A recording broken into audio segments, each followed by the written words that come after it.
Welcome to this seminar on the social protection for migrant workers in the Arab region. This initiative aims at shedding light on the different reforms and programs aiming at enhancing integration and networking between the different social protection systems inside of the Arab region and outside of the region, and it aims at activating discussions at the regional level. And the different speakers during the series of webinars will be tackling the theoretical issues and practical issues of the reforms in the region in order to share the different experiences and expertise, and in order to be able to talk to the different stakeholders about their different experiences. Next slide, please. The social protection systems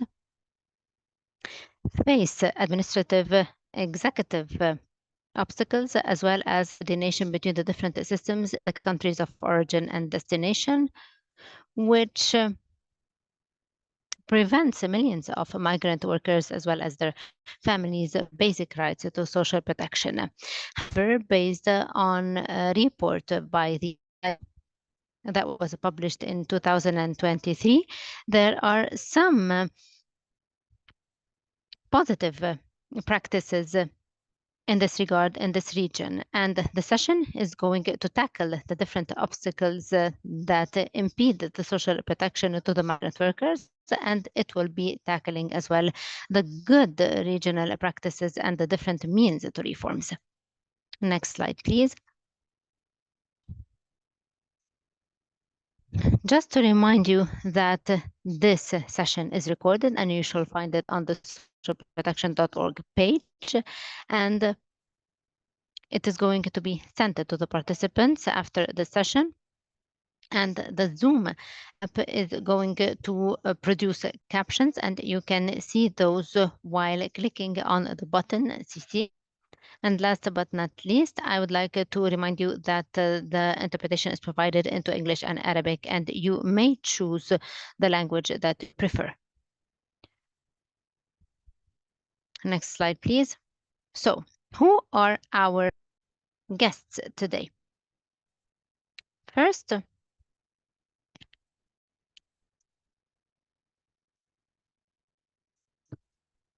we shall give the floor to Mr. Luca Pellerano and then Indrajid Numukti.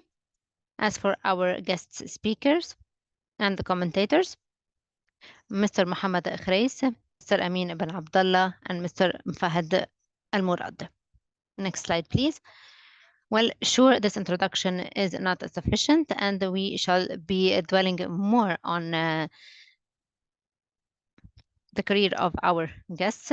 First, Dr. Pellerano is the regional consultant in the regional officer for the Arab region in the ILO. Mr. Indrajid Numukti, he is the regional coordinator for Asia and the Pacific in the National Association for Social Protection. We have also Mr. Mohamed Khrais.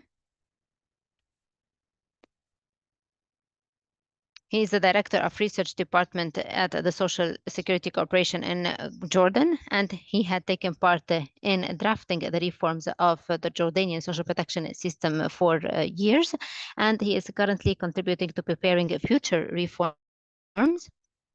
Next slide, please. We have also with us Mr. Amine ibn Abdallah, who is the director of the Department of Cooperation and International Relations in the National Social Security Fund of Tunisia ever since 2021, and he has worked for more than 20 years in the Office of Cooperation and International Relations in the National Social Security Fund of Tunisia.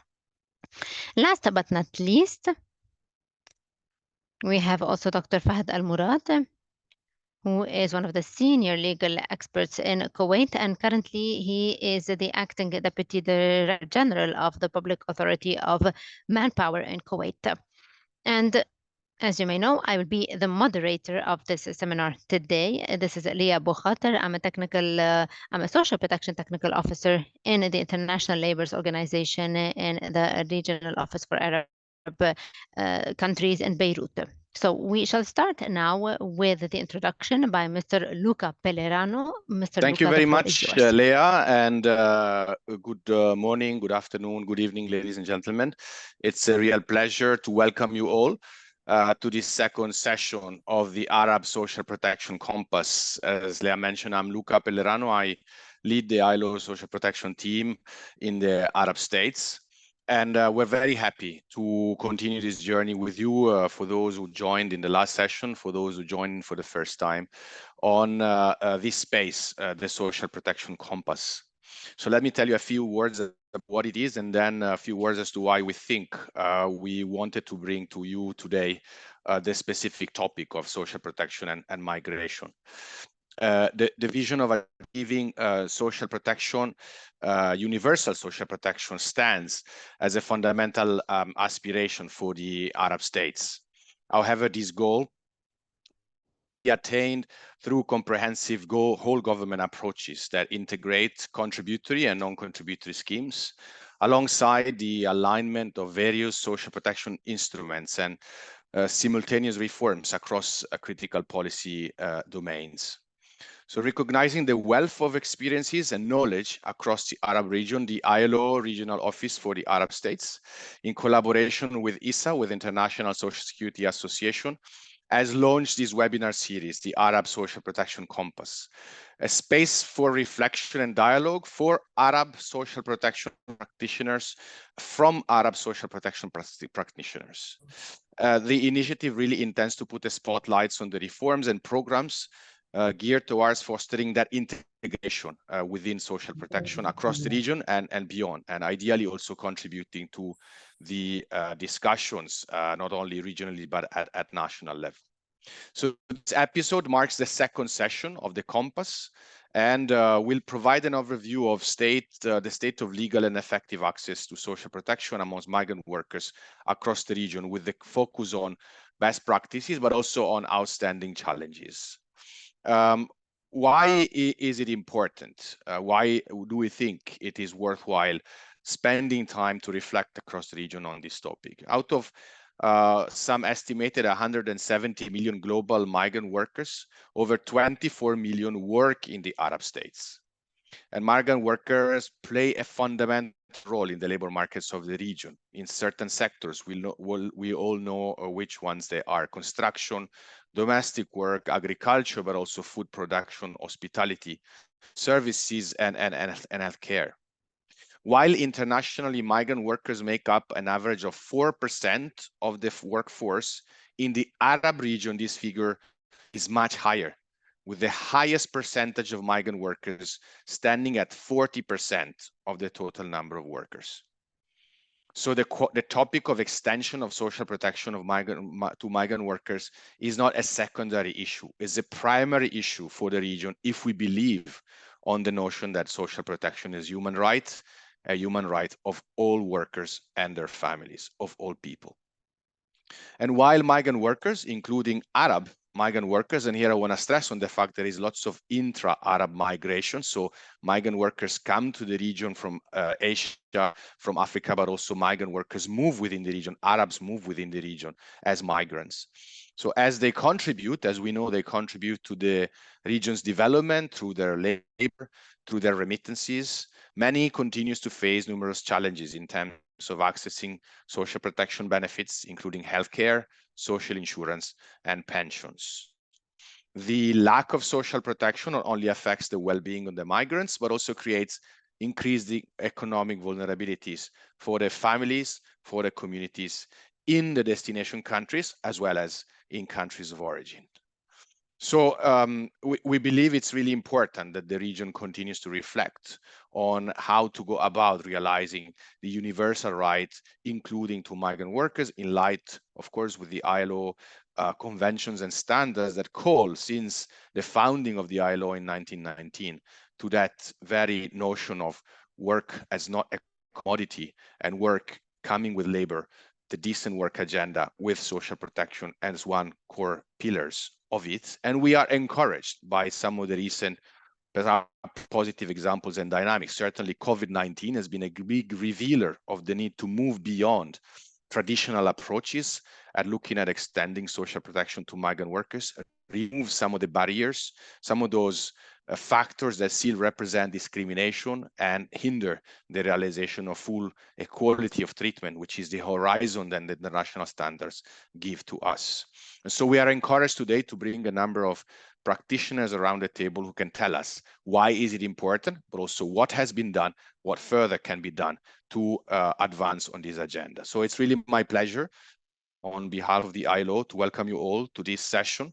And I wish you all a very fruitful discussion of good regional experiences that hopefully can be a basis to chart ahead possible avenues for progressive reform.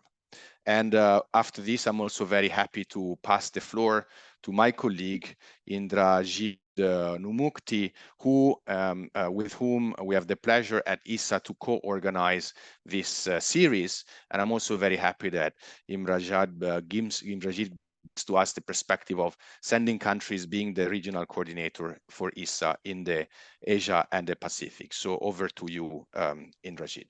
And thank you very much. Thank you very much, Luca, and also Lea. Good morning, afternoon, and evening, respected ladies and gentlemen. Assalamualaikum warahmatullahi wabarakatuh. I am Indrajid Numukti, the regional coordinator at International Social Security Association, or ISSA, who's supervising for Asia and the Pacific region. On behalf of the International Social Security Association, ISSA, and its 332 members in 162 countries globally, I'm delighted to welcome you all to this important discussion about social security for migrant workers in the Arab region. This event, organized jointly, like Luca mentioned before, by the ILO and the ISSA. So ISSA is just like the younger siblings from ILO. ILO was founded in 1919, ISSA was founded in 1927, 8 years later, also under auspices of the ILO. ISSA consistently demonstrates our collective commitment to addressing the challenges faced by migrant workers who make significant contributions to Arab labor markets. So migrant workers play important roles in a variety of industries. You name it, from construction, domestic work, agriculture, hospitality, services, healthcare. Their contributions are critical to regional development, boosting local economies not only in the host countries, but also sending remittance back to their home countries. But despite their important role, the social security protection of many migrant workers remains challenging. This challenge creates risk not only for workers, but also for the families that might have accompanied them or stay in their home countries. Data on labor migration is scattered mainly because it is difficult to collect reliable data on migrant workers. But the existing information shows that there are approximately 169 million migrant workers globally. And from that number, 14.3% of these migrants are in the Arab region. That is approximately 15 million workers, a huge numbers of million workers. So labor migrants in the Arab states share many of the challenges faced by those migrating elsewhere. They also encounter unique difficulties that are specific to the region. In a globalized world where labor migration plays a pivotal role in the economic development, ensuring that migrant workers have access to social security is a matter of priority. The ISSA has been actively working on extending social security coverage to migrant workers with several activities that involve courses, webinars, publications, guidelines, our database on social security agreements, and even a working group, the specific working group on international agreements. We are pleased that the region is represented in these activities. These activities provide a platform for policymakers, researchers, and practitioners to discuss the challenges and opportunities in this area and to learn from successful country experience. Today's sessions focuses not only on identifying challenges, but also on exploring potential solutions. We will look at successful regional examples and best practices that show what can be what can be accomplished when countries collaborate to ensure that migrant workers have access to social security. I believe that collaboration and coordination between countries of origin and destination is critical in laying the groundwork for comprehensive reforms that protects the rights and dignity of all workers, regardless of citizenship. ISSA is ready to support this collaboration and coordinations, and also, of course, initiatives that promote universal access to social security for migrant workers in the Arab region. So, on behalf of ISSA and myself, I wish everyone a productive and insightful session. Thank you very much. Assalamualaikum warahmatullahi wabarakatuh. Back to you, Lea.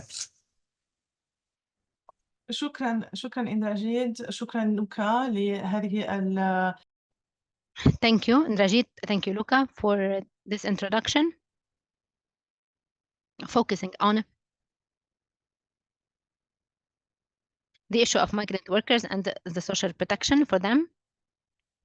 It also sheds the light on the importance of overcoming the obstacles to the access of migrant workers to social protection, which impacts not only the migrant workers and their families, but also it impacts all the workers in the Arab region. So I will now give a brief overview on the social protection status in the Arab region, and this will be followed by a discussion with our three panelists, and then we shall give space to questions and discussions with all the participants.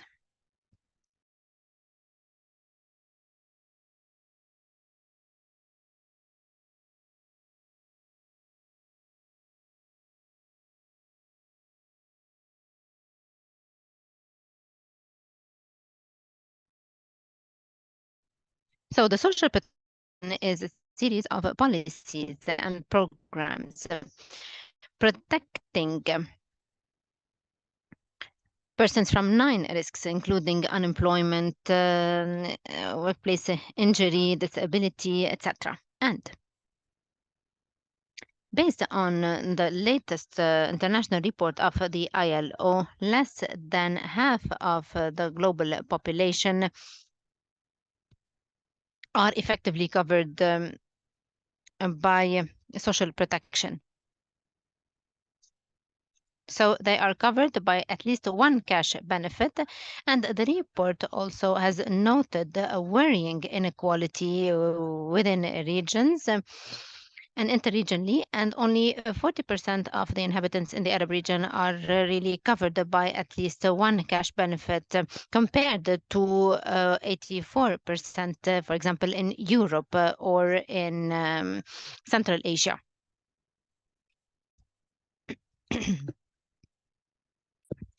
This report also sheds light on gender, on the sector, on the unemployment status, on the resident status that are considered as factors of exclusion. And we can see also that despite the impressive growth of social protection coverage globally, and this is what you can see in blue to the left, however, migrant workers are still facing major obstacles impeding their social protection. And the main issue here is that even when they have when they enjoy the benefits legally, the effective access is still very, very weak and low.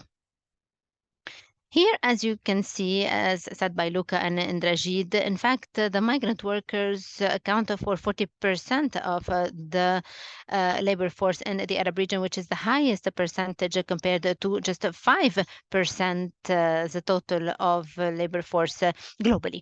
So this here would call us to focus on this issue in the Arab region.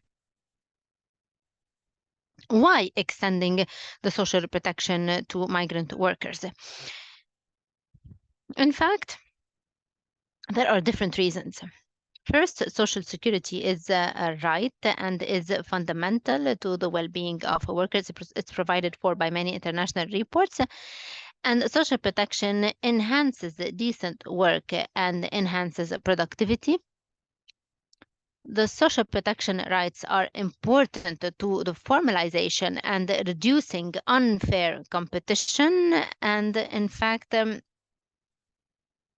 social protection enhances the attractiveness of the private sector. And also the social protection is very important for economic development.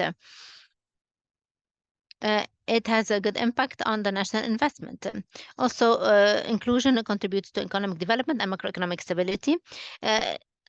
The social protection would lead to equality of treatment and it solidifies the social cohesion, and the extension of social protection strengthens national social protection systems and strengthens their sustainability, and the social protection facilitates the migrant workers' safe international mobility between the countries of origin and the countries of destination.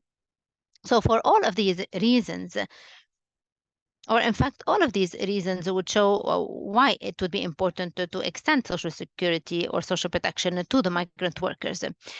Of course, the core social security principles provide important guidance on how countries should treat migrant workers,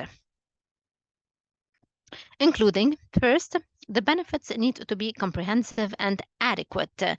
They should be covering most of the risks, and they should be sufficient to cover the migrant workers when they face those risks.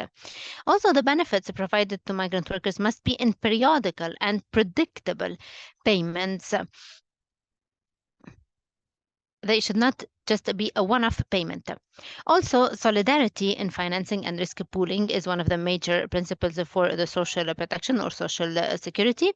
And last but not least, governments need to ensure enforceability of rights and accountability, highlighting the role of the state as a guarantor of the social security system. Aside from these main principles, there's also the importance of equality of treatment between the nationals and non-nationals, and this is the main principle that we shall get back to in our discussions. And second, and equally important, and this is something that we are going to talk about in our discussion, it's about knowing how to preserve rights that have been acquired and rights that are to be acquired in the countries of origin and countries of destination, so that rights would be guaranteed for migrant workers. The first step towards the domestication of international standards on social protection of migrant workers is the ratification and application of relevant conventions and recommendations. So this is the major step to be taken. So we're talking here about the ratification and the implementation of the conventions, and the Arab countries have not ratified a lot of these conventions. Here we can see just briefly a graph that you may find in the publication on this issue, the ILO publication. And this is a graph that shows the legal entitlements related to the protection of workers in the private sector in the Arab region. And this is divided into two parts, citizens to the right and the migrant workers to the left. And here the colored squares would show the entitlements, and the colors would change based on the financing. And what interests us here is the dark blue, which shows the social security systems or the social insurance funded by the contributions. And we can see briefly as well that the non-coverage of the migrant workers equally to the nationals, if we can see just briefly the comparison in general, the Maghreb region differs based on the legal entitlements. If we just look briefly at this graph, and we can also see that the protection of migrant workers, when it exists, it shall be borne by the employer, which you can see here in light blue. And also here, there are different and major obstacles when it comes to relying on the employer for social protection.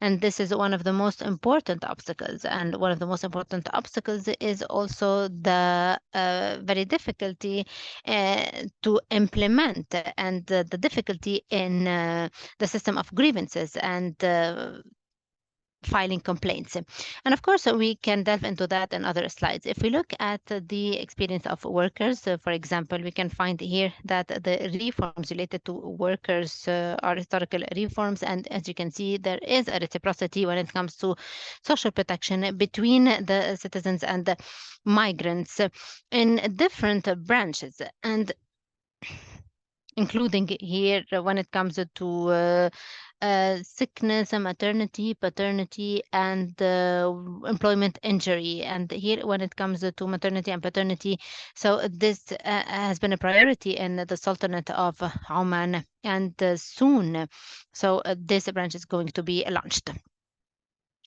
What are the different factors leading to the exclusion of migrant workers from social insurance systems in the Arab region? In fact, here you may find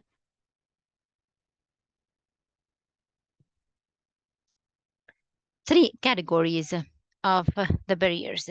And it's very important to dwell on the barriers in order to understand the obstacles and in order to set up plans to be able to overcome these obstacles. So here you would find that there are barriers in red, legal barriers in red, that would prevent the migrant workers from being covered by the social insurance. And these barriers are not limited just to the nationality, but also they cover the nature of the employment and the nature of economic sectors. And we shall see, for example, afterwards about the exclusion of the domestic workers and how this would impact the migrant workers. However, the barriers are not just based on the nationality. In addition to the legal impediments, there are other barriers that keep from contribution, even when we have legal benefits or entitlements. Here we stop at the low level of compliance enforcement and the fact that we don't have much awareness. Also, there is another layer that keeps from accessing a number of benefits or entitlements when they are present. We're talking here about the eligibility conditions, the eligibility of these schemes, eligibility to these schemes. We have a lack of equality in terms of treatment. And that actually takes us to the difference between countries of origin and countries of destination when it comes to the different schemes. Here, I give you a very quick example where you have countries allowing domestic workers access to social security, but you have difference in terms of the economic sector. The sectors that are excluded are domestic workers, agriculture, construction, and these sectors see high intensity in terms of labor of domestic workers. Also, you see here a number of countries that do not actually exclude specifically the domestic workers. Now, from legal access to effective access, we need to pay attention to awareness, raising awareness, having an attractive design, the eligibility conditions, understanding the ability of workers to bear the costs, also making administration and process, making administration accessible, and the process is making sure that the process is adapted. So we need also to look into accountability, reinforcing trust in these schemes, in these programs, and these things can allow us from moving from pure legal access or legal entitlements to effective access. One of the main impediments I mentioned, the lack of coordination between the social security systems and schemes across the countries. Very quickly, you see that the Arab region, the Arab countries do not have much of, or do not have many bilateral agreements signed amongst them when it comes to social security specifically. So the coordination can be weakened because the principle of reciprocity is narrowly interpreted, and that limits access to benefits. So there is weak coordination or total lack of coordination, and there's also a huge reliance on the benefits or accessing benefits through a lump sum or providing a lump sum. Tunisia and Morocco have actually more bilateral agreements signed compared to other countries, and we will stop at these experiences. The countries of origin have taken unilateral approaches, but that is not enough. There is low coverage. There is a huge burden on the workers, the migrant workers in terms of financing, and the employers are not contributing enough, and this is one of the major impediments to this scheme. I need to pay attention to the time.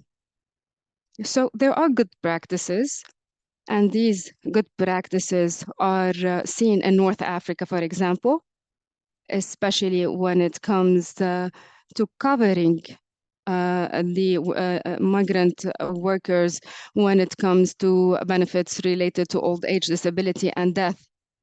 I give you examples.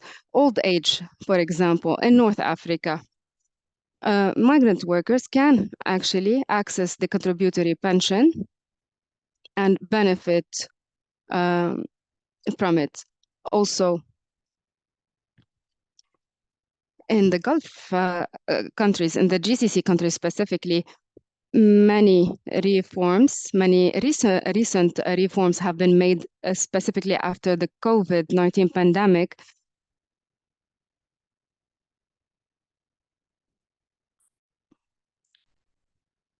And their experience or their reforms started or allowed for the migrant workers to be covered in social security programs. Also, in Bahrain, we have seen reforms when it comes to the end of service payment.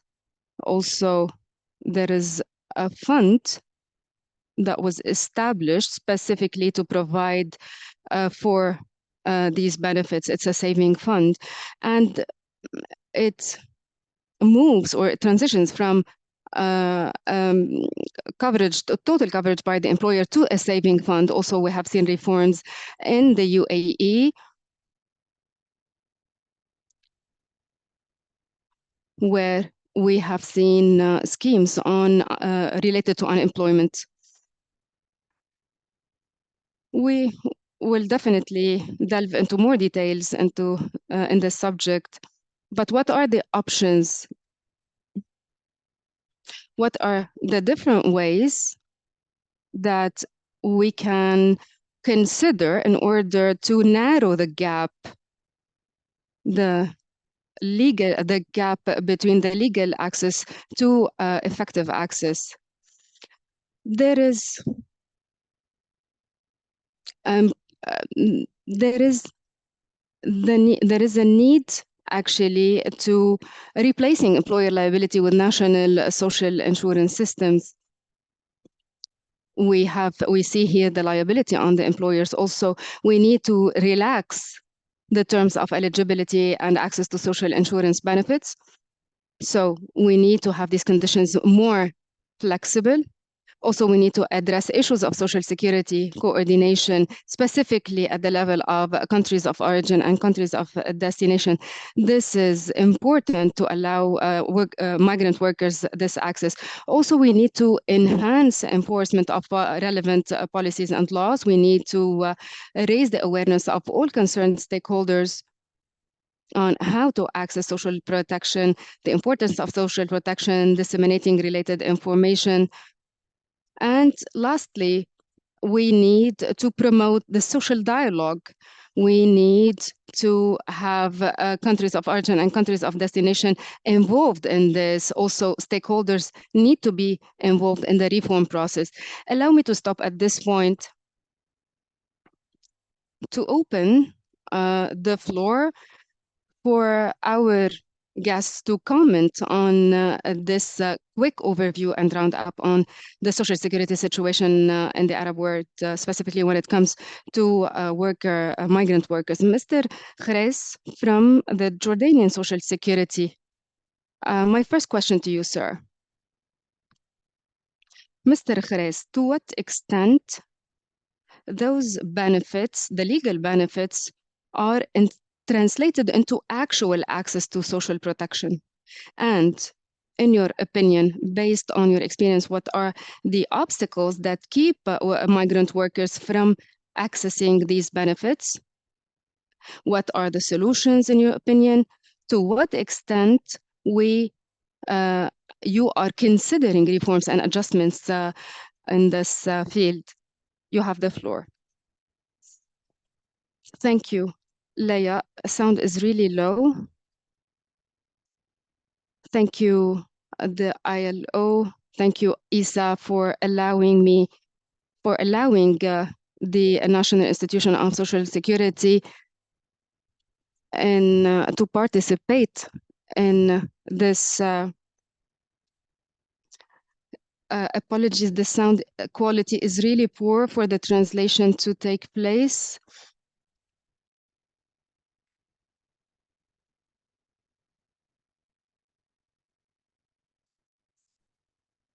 In our Social Security institution in Jordan specifically, we try to enforce legislations and we try, especially when it comes to migrant workers, as you know, our laws do not discriminate based on nationalities. This is a reality. The numbers of the Social Security by end of 23 refer to 13.6% of the total workforce are covered by social protection, and these are non-Jordanians. Jordan had opened the space for incoming migrant workers to register and to contribute to the social security funds. Also, it allowed this opportunity for self-employed. Jordan is really cautious and paying so much attention to providing social protection for everyone. We consider a reform seriously.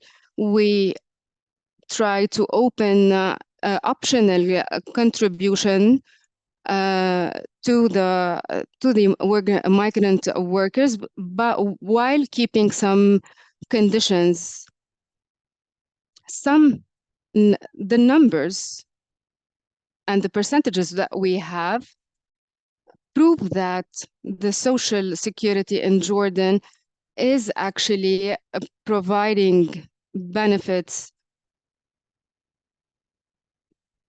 The numbers, for example, showcase to us the number of people who benefited from unemployment compensation or allowance.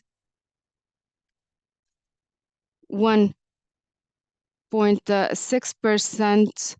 Apologies, the sound is really, the sound quality is really poor for the translation to be rendered faithfully.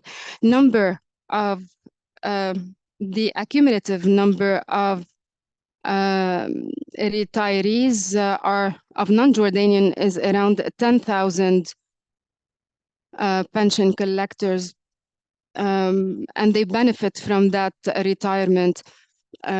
We have many non-nationals who benefit from this, including people from Pakistan and Bangladesh. Their retirement pension, their end of service is being transferred to their accounts in their country of origin.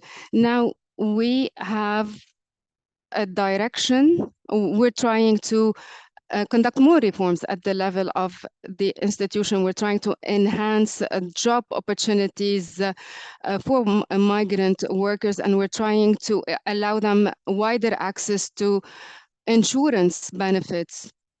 The challenges that are faced, that these workers are facing, as you know, Jordan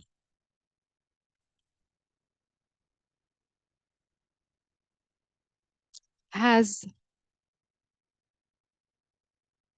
or 35% of the people living in Jordan, or the workforce of Jordan, are migrant workers. There are many challenges facing the economy in Jordan. We have seen the challenge of the informal economic sector. This makes it puts a lot of pressures and burdens on the social security institution.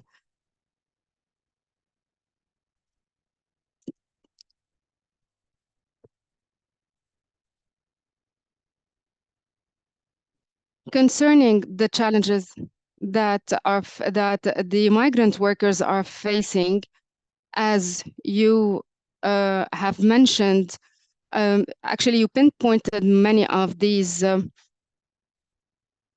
One of the most important of these is communication, awareness raising, disseminating knowledge regarding migrant workers' rights. So there is a huge challenge that we face at that level.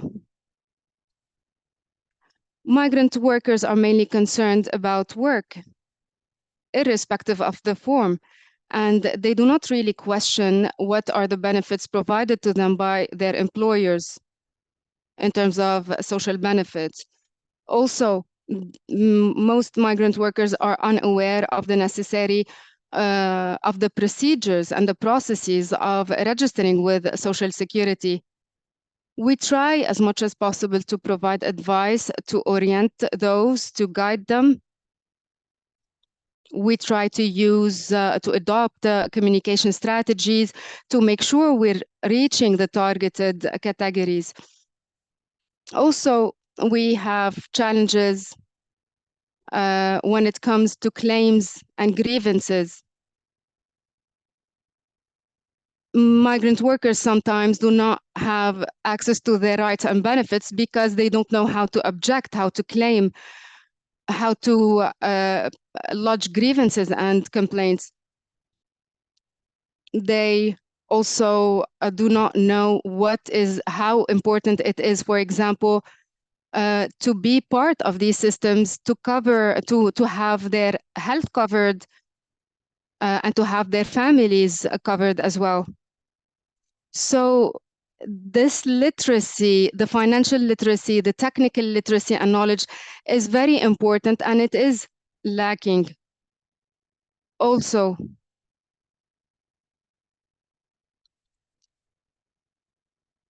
we do not have, most migrant workers do not have bank accounts. That presents another challenge. Also, having to deal with national institutions for administrative processes is not something that they master. Also, the different changes happening at the level of legislations that provide for how to get a work permit, they are not kept abreast of these changes.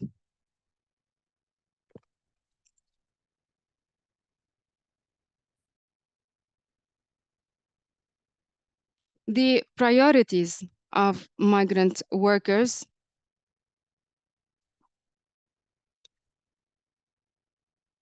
they have different priorities. Through talking to them, we notice that Social Security and social protection is at the bottom of their priorities, unfortunately. And we need to disseminate knowledge amongst them. We need to raise awareness. We do not deny that the cost of social security's contribution or the contribution to social security is high to them. The deductions are substantial. Also, what we notice is the lack of coordination between the stakeholders, the governmental stakeholders and international organizations.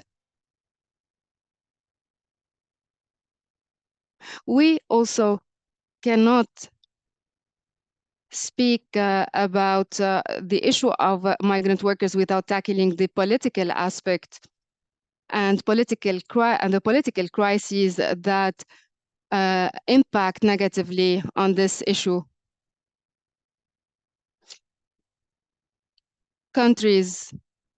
Neighboring countries also face the same, Jordan, Lebanon, Turkey, even Iraq. They receive large waves and many waves of refugees because of the political crises in these countries. And that lays another layer of burden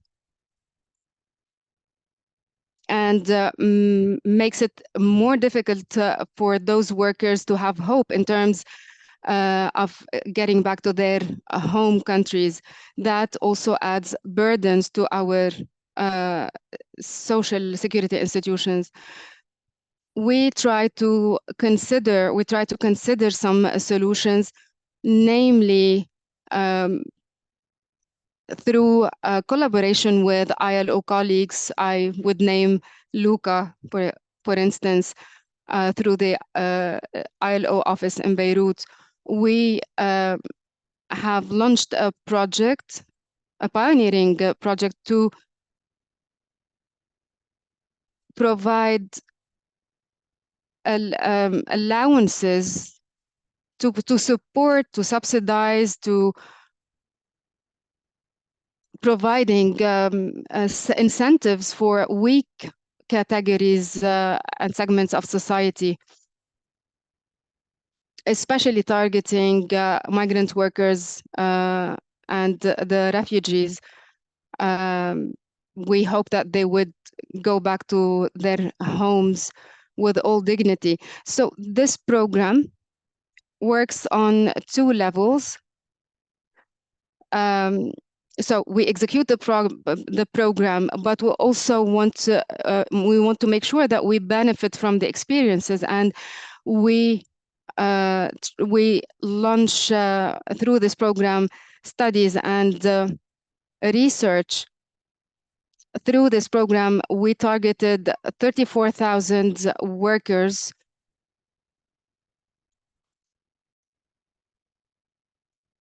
The program still has some months to go, and it is achieving a lot. The lessons learned from this program is that migrant workers, refugees, marginalized groups, they have their own priorities, they have their own sufferings, but we need to look at them in a different manner. We need to stop the traditional way of doing things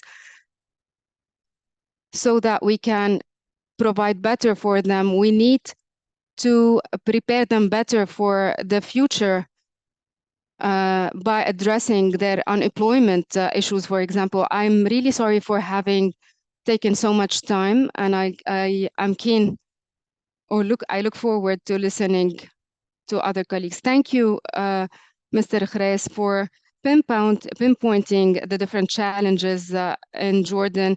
Mainly, you focused on the need to raise awareness on the different processes, mechanisms of grievances, financial literacy, and you focused as well on the reforms being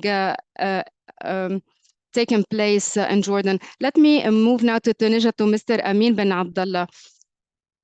Tunisia, as I said, has concluded a number of bilateral agreements with Egypt, Algeria, European countries, there is like 15 agreements. Based on your experience, what is your experience with these agreements? To what extent do these agreements enhance coordination between the different countries? And what are your advices? What are your recommendations to those countries that are about to enter into such agreements with countries of origin or countries of destination? You have the floor, sir. Allow me first to thank the organizers of this session. Thank you for inviting us to participate in it. Now, we have a meeting happening between the joint Tunisian and Italian committee for social security. It will be held tomorrow in Tunisia. Very quickly, let me stop at a number of notions or concepts of these bilateral agreements. The main objective of these is to have properly coordinated legislations in the field of social security so that those people, those migrant workers are properly covered. So it's a mechanism of coordination, rather. This coordination aims primarily to reduce the burdens and conditions to access social benefits.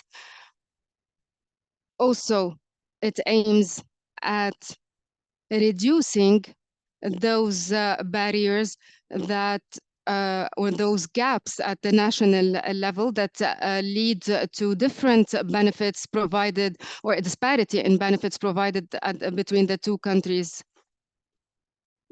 And we definitely work based on the premise of equality and the reciprocity in treating the citizens from both countries. We try to make sure that the benefits are actually properly dispensed through proper channels. Also, there are two other principles that we work with, specifically having using the applicable legislations, and because the social security so we need to look into applicable laws in governing social security benefits for these people. Tunisia had actually entered into 21 bilateral agreements, 8 of which have entered into force.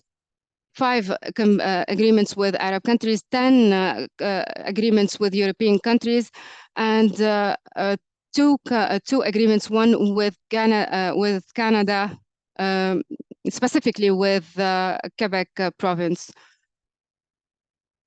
Since 1965, Tunisia had been signing agreements or bilateral agreements for social security with countries that have a large community of Tunisian expats. 1965, an agreement with France,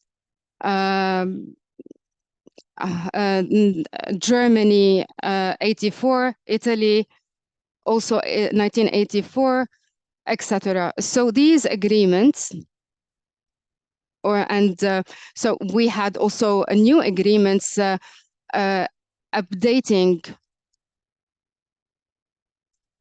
these agreements. For example, with France, we have a new agreement signed in 2003. Belgium also 2003, the Netherlands 2006, etc. So these can be considered the first generation of agreements.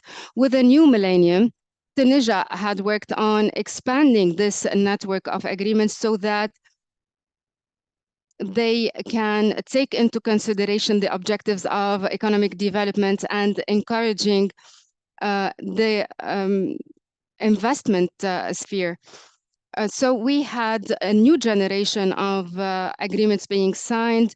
I name of these the agreement with Spain 2001, Portugal 2006, Turkey 2013, etc.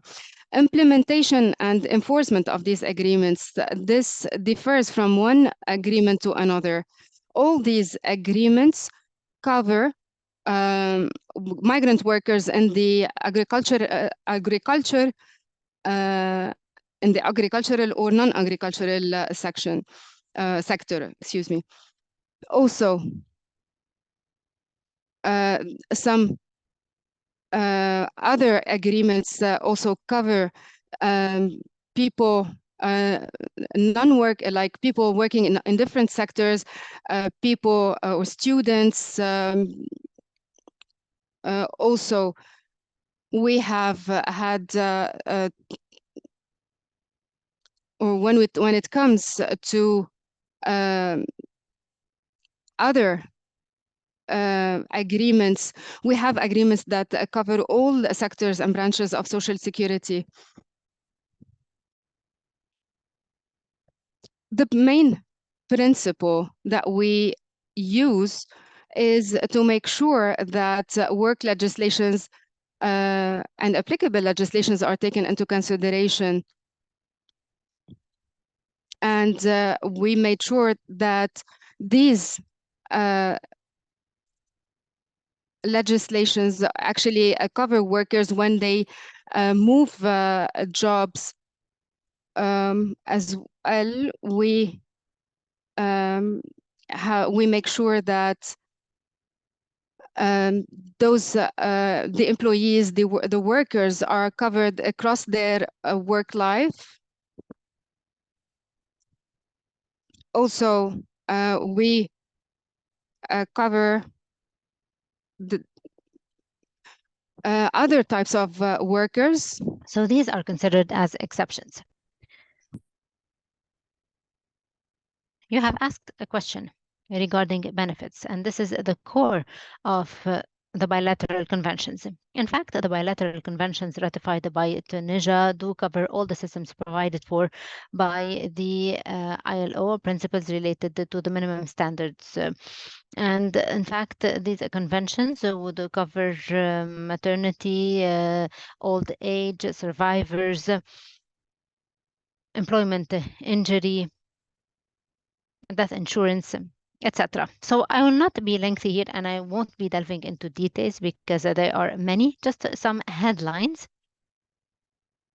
related to these benefits. For example, the sickness and the maternity within the framework of this convention ratified by Tunisia. So this is enjoyed by the employer and his family members during their temporary residence. Also, the employee and their family, and also the employer and their family members living abroad. So here I'm talking about the Tunisian workers, and also this would be vice versa. However, there is a main observation when it comes to the social security conventions.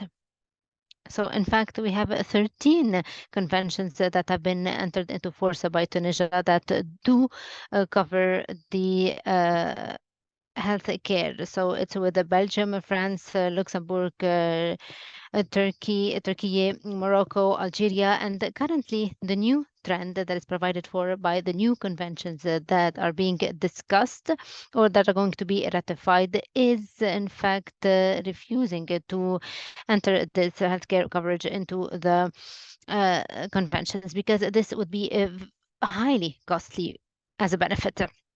And regarding the old age and the disability, so in fact, the conventions would provide for coverage and also transferring the assistance to the country where the employee lives.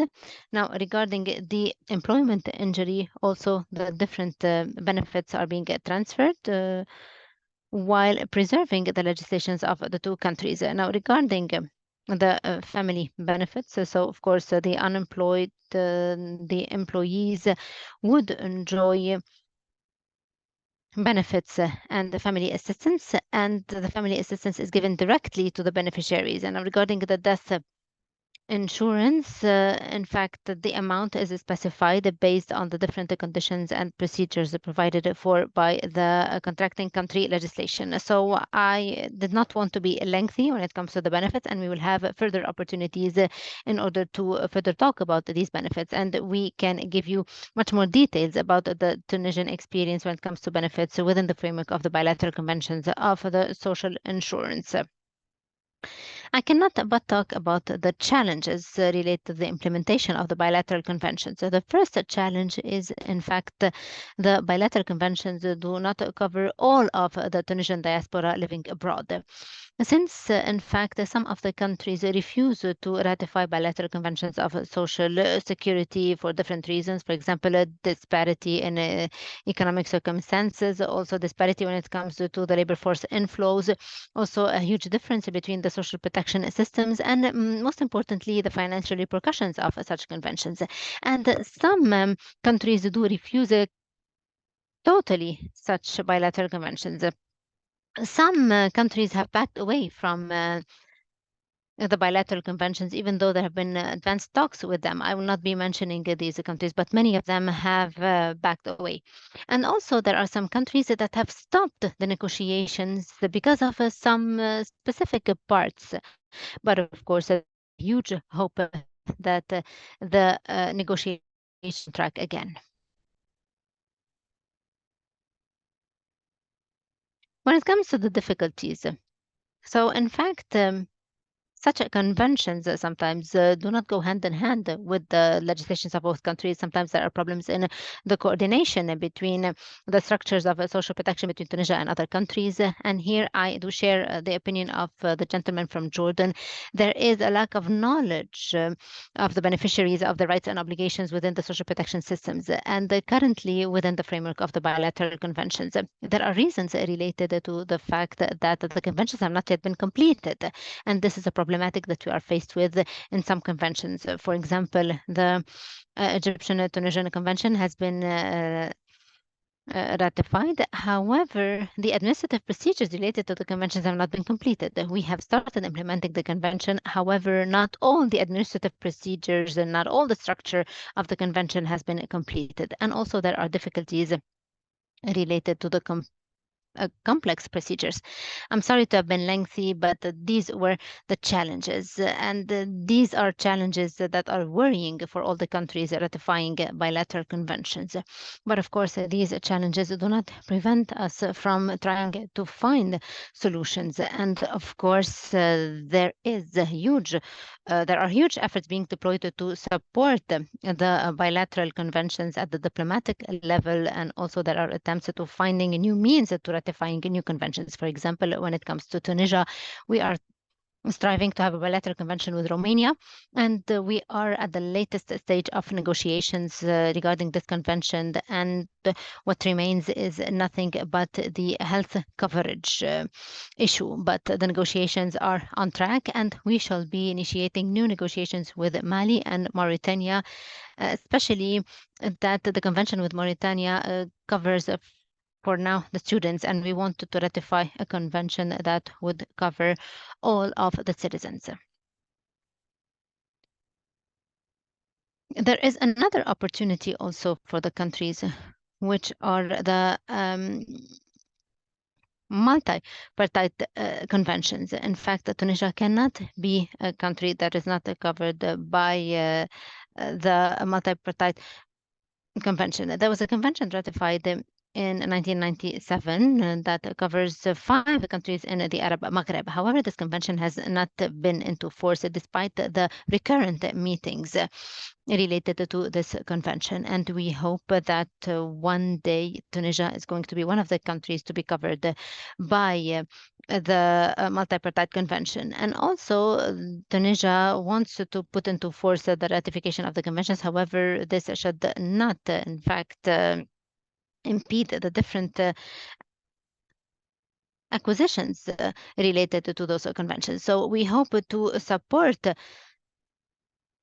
the collaboration, and the collaboration aims at the digitalization and electronic exchange of the different data that are considered as indispensable for the good implementation of the bilateral conventions of the social security. And also the National Fund for Social Security has ratified a convention with the National French Fund for Old Age, and the aim of that is to have electronic exchange of files in order to accelerate their completion.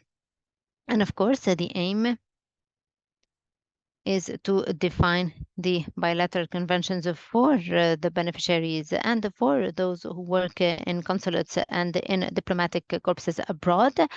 And the aim is to have meetings of the technical committees of the Social Security with the European countries. And as I've told you, this webinar is going simultaneously with the meeting of the joint committee with the Italians that has not been held ever since 2018. And the last point that I would like to raise and that I consider very important is the importance of having assessment studies about these conventions. And there is a study that has been achieved together with the International Labour's Office in Tunisia within the framework of a project that has been initiated in order to study the situation of migrant workers in Africa. So this study is about assessing the implementation of the Tunisian Convention ratified between Tunisia and France and Egypt and Italy. So this study has resulted in many recommendations supporting the capacities of people working in the social funds. I'm sorry to have been lengthy, but I will try to answer your following question. So what do we recommend for other countries that would think about entering into bilateral conventions? Well, briefly, before initiating any negotiations with the European countries or any other countries, there should be a clear and profound understanding of the social protection systems in both countries. And also there should be a clear specification of the social objectives, economic objectives, strategic objectives of these conventions. And also there should be an assessment of the mutual potential benefits for both parties out of this convention. And before initiating the negotiations, one should think about the impact of the convention on the citizens, on the companies, and also on the financial balances of the social funds. So there should be actuarial studies previously conducted, and also the different stakeholders should be involved, ministries as well as the social security institutions. During the negotiations, I would say that there are some evident stuff. There should be a negotiation team with the decision makers, but also technical people who one day would be interested with the implementation of these conventions. So one should resort to experts at the international and national levels, and one should resort to comparative experiences. And there should be a kind of a flexibility during the negotiations, because at some point there's going to be concessions. So no conventions are to be ratified without concessions from both parties. And also the different institutions and authorities should be specified to implement these conventions. This is decisive because at the time of implementation, there's going to be a lot of problems. And there is a concern for me personally with the implementation of these conventions. It's about having a whole out structure of the social security convention. You should have also a list of the administrative procedures, as well as the contact applications between the countries and between the social security institutions. And also at the internal level, every country should create a kind of guidance and executive work plans for these conventions.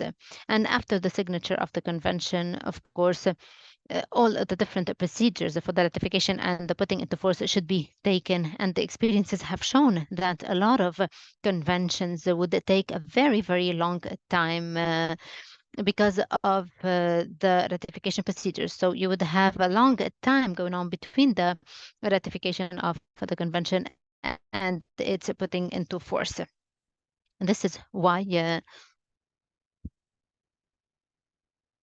these procedures have to be accelerated as much as possible. Sorry to have been lengthy. We will be having further opportunities to present other clarifications regarding this topic. Thank you so much. Thank you, Mr. Amine.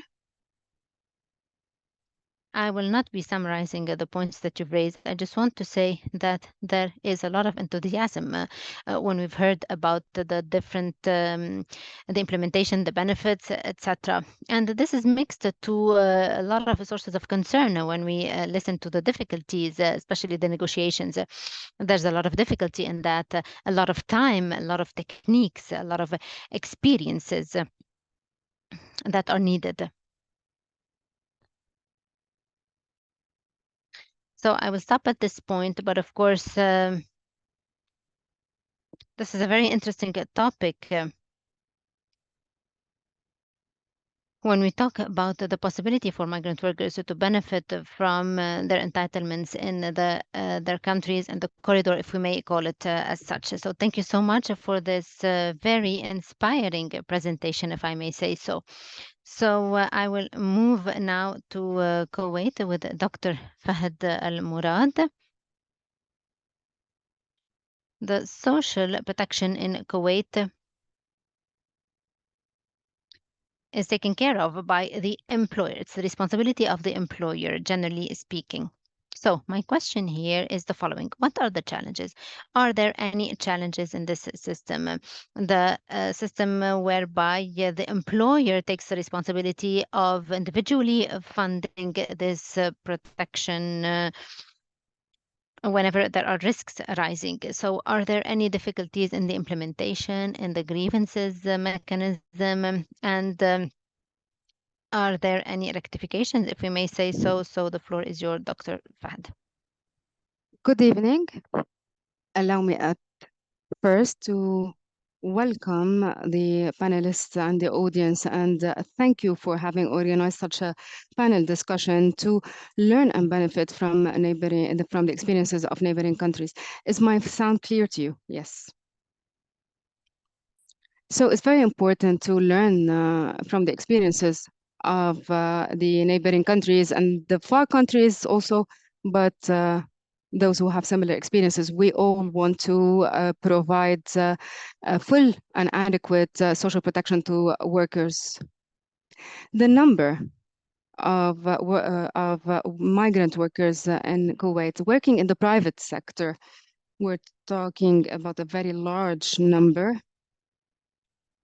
In some neighboring countries that have made positive strides towards providing social protection, especially in terms of end of service. In these countries, we find that migrant workers there are less than the national workers working in the same private sector within the country. So for these countries, it would be easy, so to speak, to establish end-of-service funds. In Kuwait, we are working, we are receiving technical cooperation from the ILO, thankfully.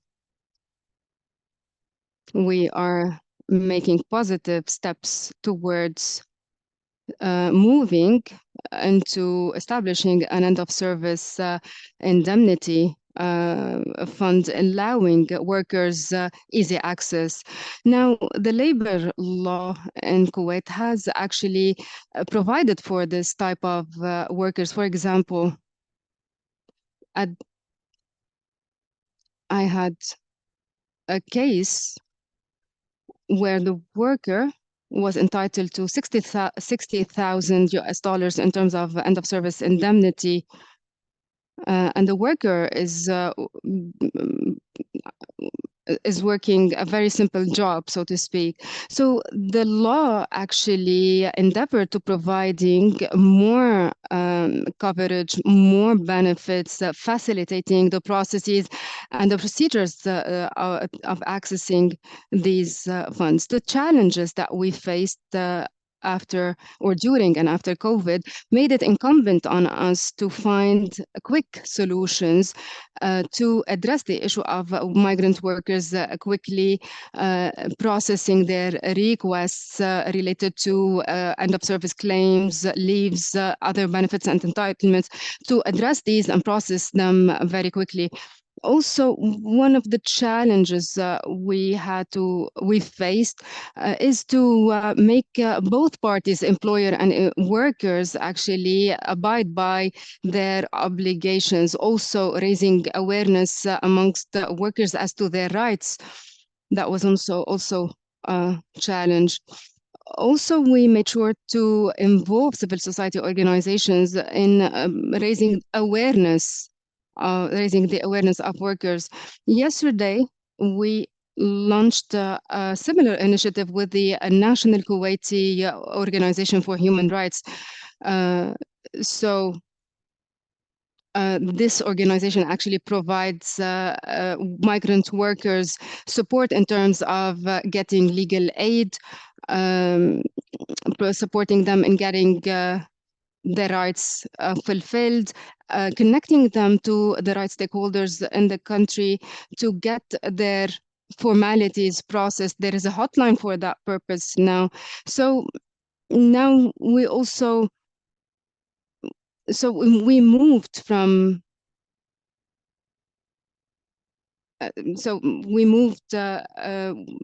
forward with this project to actually make sure that the migrant workers have all the benefits they need. So this project has 6 elements to it. Initially, it aims to raising awareness. However, it has a number of programs that aim at providing the largest possible protection for the workers.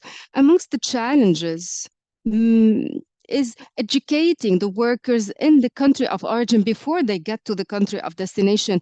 This is an extremely important challenge because many workers come to us with misconceptions. Some countries have or allow workers to work as freelancers or as self-employed. In Kuwait, workers have to work through an employer. So there are certain conditions that are different, and these conditions need to be conveyed to workers before they come to us. Also, we made sure that the civil society organizations are involved in our efforts to educate workers and raise their awareness.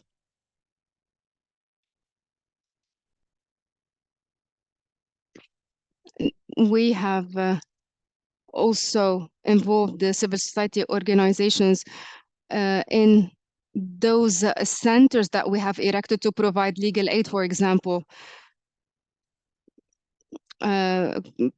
provide workers with responses to the claims they made, repatriate them if needed, make sure they get the benefits they are entitled to.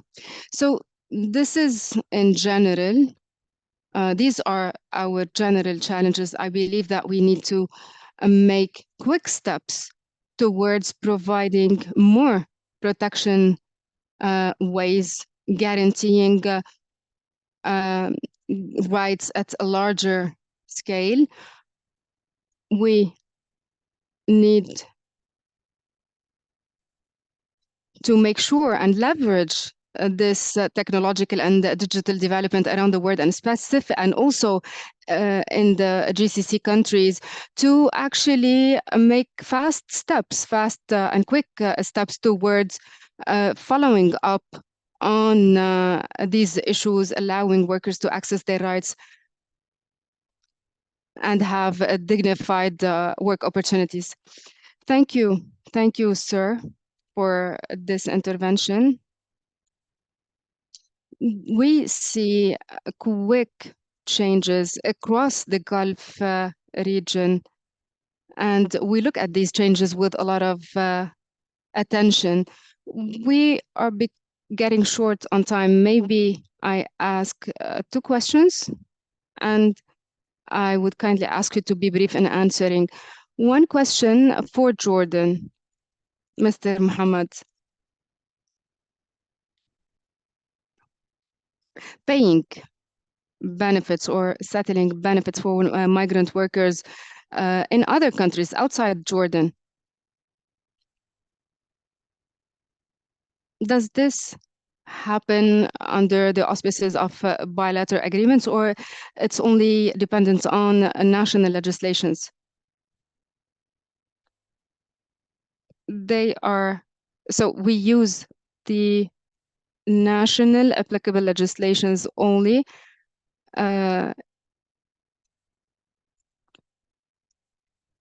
But there are also the bilateral agreements, for example, between Jordan and Pakistan related to benefits, social insurances. When the person collects their end of service indemnity, the pension, the sum of money would be transferred to the bank account that he provides to the institution. There are also other bilateral agreements. With Egypt, for example, we do not have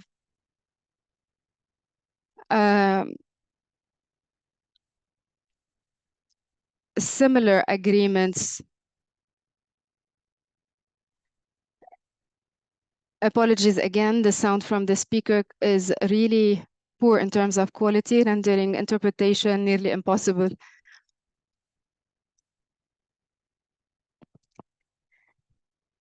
Thank you very much. A second question goes to Mr. Amine. You mentioned, sir, how important technology is in accessing social protection benefits.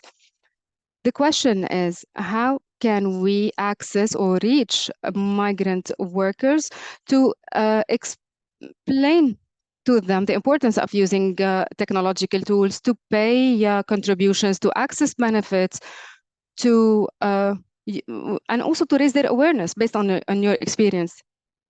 There are 2 levels actually to answer this question. First, I mentioned that in my intervention. There is so technology is important in implementing the conventions, in making beneficiaries benefit actually from their entitlements, accessing and processing the files. When we talk about bilateral agreements, you know, the paperwork, files, dossier need to be processed in the most efficient way possible. That's the first level in terms of implementation. As for how to reach workers, how to disseminate knowledge related to the services, there are modern social and communication means. For example, we have also the campaigns, awareness raising campaigns.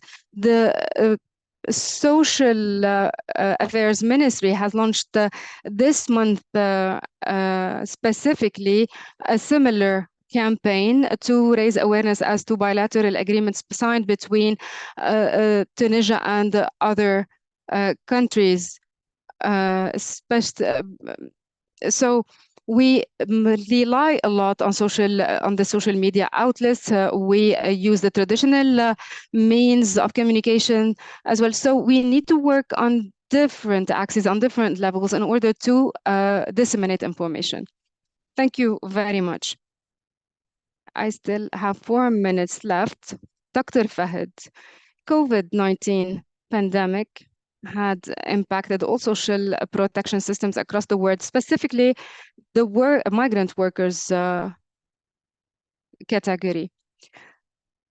COVID-19, what did it reveal?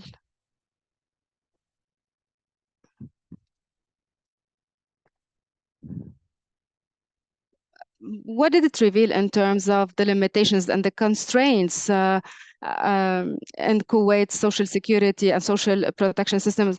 And are you still dealing with these problems resulting from the COVID-19? COVID-19 had a negative impact on the workers and on the employers as well, especially when it comes to small and medium economic enterprises. Those large enterprises had actually adequate financial solvency that allowed them to manage. Those workers that work through or work for the public sector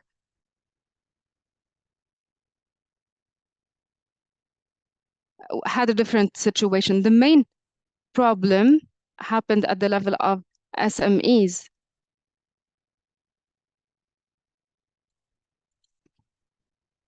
The owners or those SMEs struggled a bit, so the employers were impacted negatively, and that in turn impacted negatively on how workers accessing benefits. And I believe that's something that happened across the globe.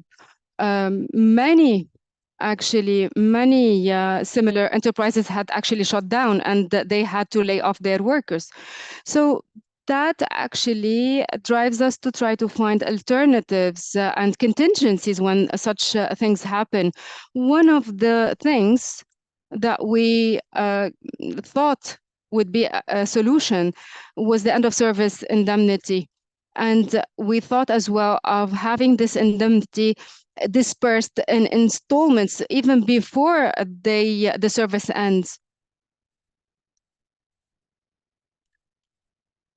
We're also working towards revisiting our laws to make sure that workers' rights are guaranteed in similar crises. Thank you very much. Thank you for these answers. Thank you, Mr. Mohamed, Mr. Amine, Mr. Fahad. Thank you for the interventions and for the extremely important, the very invaluable comments and answers. This is now we comes to the conclusion of the second session of the Arab Conference. We tackled the main impediments in the different Arab countries and the Gulf countries and the Mashriq and in the Maghreb area. So the different obstacles, the different needed reforms to the systems. We tackled the reforms that took place in Jordan, especially when it comes to refugees. Also, the Tunisian experience that focused on bilateral agreements, and the Kuwaiti experience that focused on the importance of enforcing laws and legislations through new means and new schemes. Thank you all, and we hope to meet you again in the third session. Thank you.